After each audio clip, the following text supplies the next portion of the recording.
Assalamualaikum warahmatullahi wabarakatuh. Perkenalkan, nama saya Meli Fitriani. Saya anggota kelompok KKM Tematik 82 Desa Teluk Labuan. Di sini saya akan menjelaskan bagaimana sih tips menjaga kesehatan mental selama masa pandemi. Yuk langsung aja kita simak penjelasannya.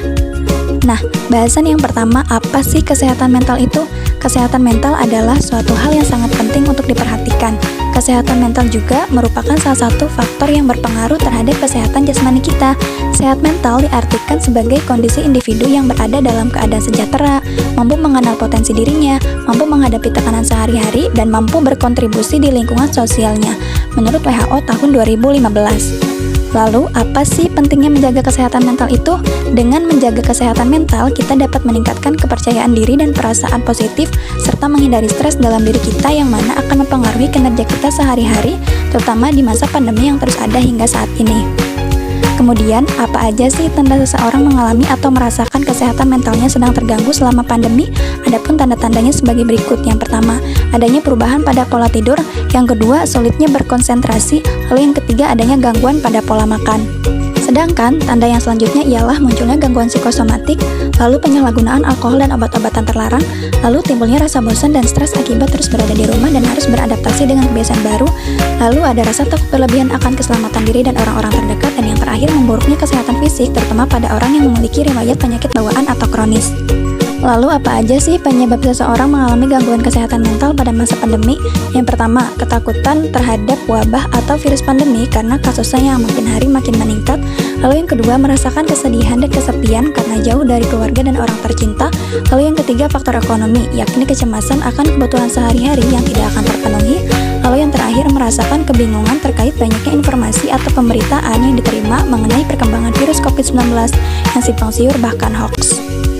Nah, berikut beberapa tips dalam menjaga kesehatan mental selama masa pandemi. Yang pertama, melakukan aktivitas fisik seperti berolahraga, contohnya lari, senam, dan sebagainya.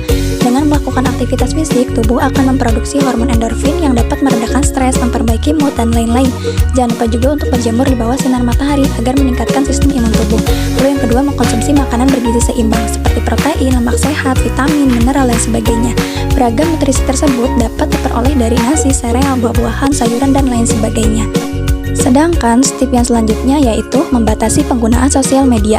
Terus-menerus terpapar berita yang tidak baik dapat berdampak negatif bagi kesehatan mental. Batasi penggunaan teknologi, mengingat terkadang kita perlu keluar dari dunia maya dan mencari aktivitas lain yang membuat diri sendiri merasa senang dan nyaman.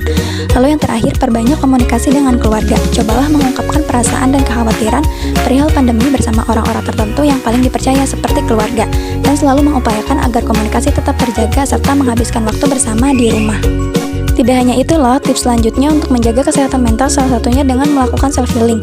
Yang pertama, mindfulness, yaitu suatu kondisi di mana pikiran, perasaan, dan tubuh kita berada pada saat ini, tidak mengembara ke masa lalu maupun masa depan, serta non-judgmental. Lalu yang kedua, guided imagery, yaitu pejamkan mata lalu bayangkan sesuatu yang menyenangkan dengan berbagai modalitas seperti visual, auditori, dan kinestetik untuk membantu meningkatkan imajinasi.